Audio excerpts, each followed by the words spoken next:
భాగమంతా ఉందా చిచ్చి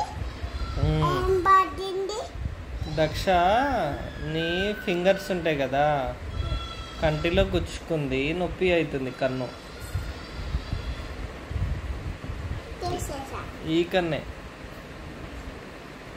ఒక్కమో తీసేస్తున్నా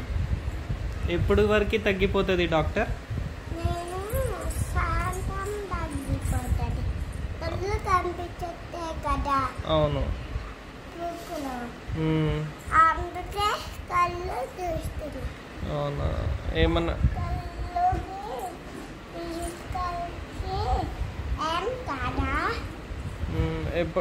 ఏం తినాలి మరి కన్ను నొప్పి వస్తుంది కదా ఐస్ క్రీమ్ తింటే కన్ను నొప్పి తగ్గిపోతుందా సరే తెచ్చుకుంటా అయితే ఓకే ఓకే